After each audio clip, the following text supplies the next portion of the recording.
On the eve of the 5th anniversary of the Iraq War, concerned local citizens held a candlelight vigil on Main Street in Pleasanton. Participants lit candles and gathered in small circles to read and hear the words of soldiers and others who've been personally affected by the war. As daylight faded, Fred Norman, a founding member of Pleasantonians for Peace, recited haunting poetry he'd written for the event. Whispers of prayer, voices, 4,000 dead.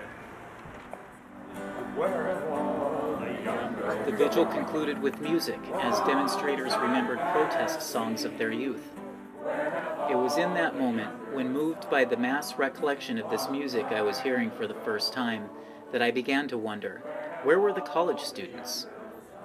Where were the young adults who, in one way or another, may pay for this war for the rest of their lives?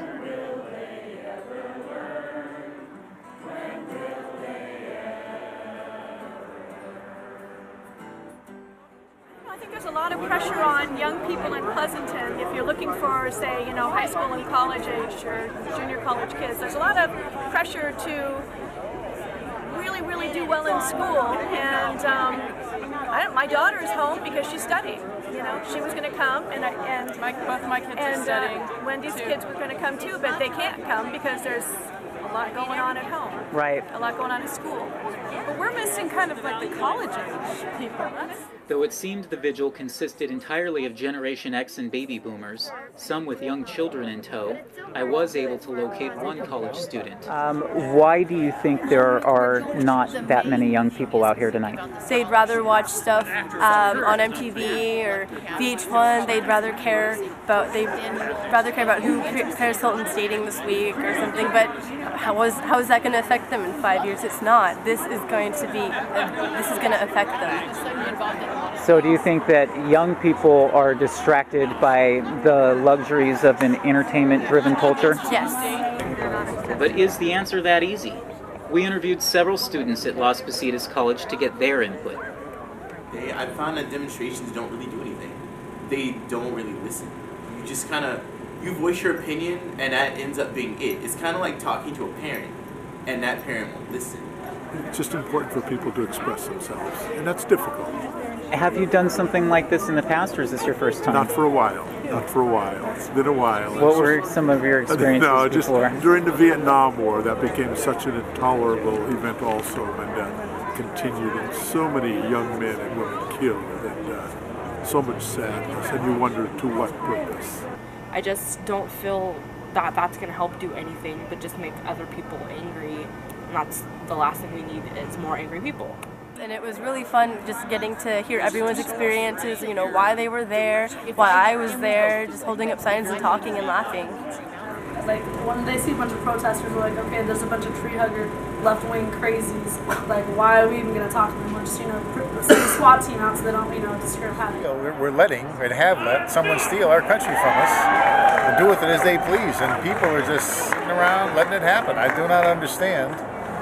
They look at us and think we're anti-American. I think the most American thing you can do is say your piece peacefully.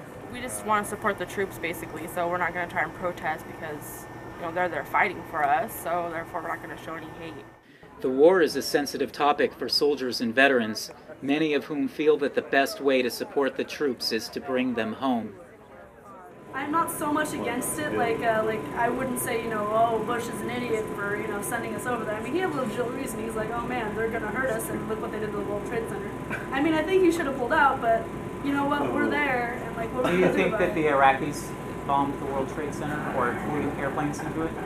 Yeah, there was a video of it. I think that the story that this is all some kind of a strengthening of our security, I think is a big fantasy. I don't understand why we're there.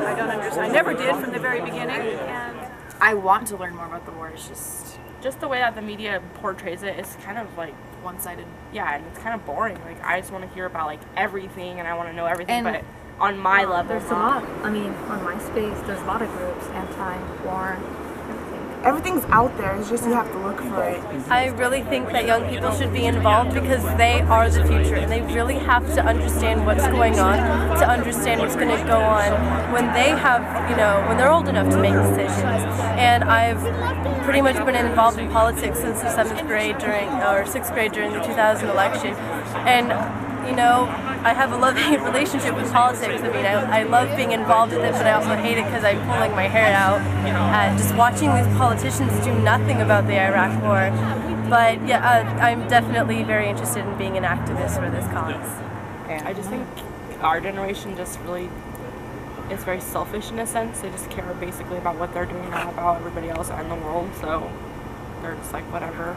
Something we were just saying today, we got a lot of other things we'd like to be doing. To put our time into this, it's really not an easy thing to do. We're just as busy, if not busier, than the rest of them. We take the time out to say stuff and see if people will listen to us.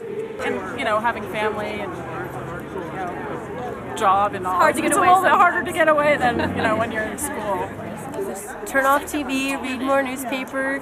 I rarely watch TV. I only watch Countdown with Keith Olbermann and The Daily Show with Jon Stewart, and that's really helped me understand politics. Until I think it directly affects us, like in Livermore, something happens, or wherever anyone else is. Mm-hmm. It's, Do you think our generation would be much more involved if there was a military draft? Probably. If we had to draft a lot of people, that would probably affect it would because wake up a lot of people. partly what it is probably the main reason why everyone had such a problem with Vietnam, because everyone's friends, family, sons, daughters, they had to go to the war. When we were, like, say, in the 60s, which was really when we were Generation X's age, we were very concerned about the world and stuff like that. And nowadays, it's we're talking about it's the cell phone, it's the computer, it's the this, it's the money, and you lose track of the important things in life, and I think it's very sad. When Bush announced the surge last year, we there was a small group of us, maybe 3 or 4. We protested near Hop Yard, holding up signs in the freezing cold because it was January. How does it make you feel when you do something like that? It makes me feel great. I feel like I'm really standing up for something and voicing my opinion.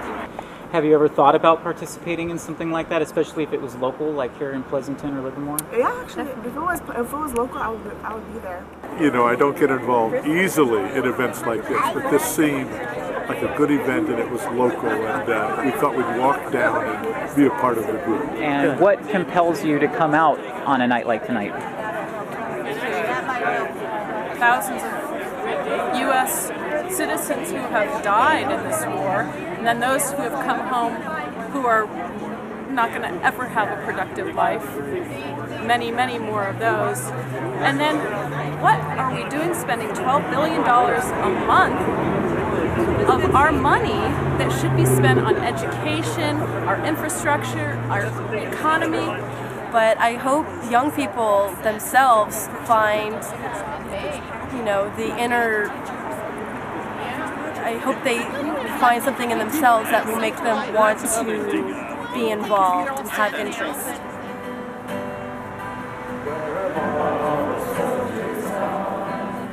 Oh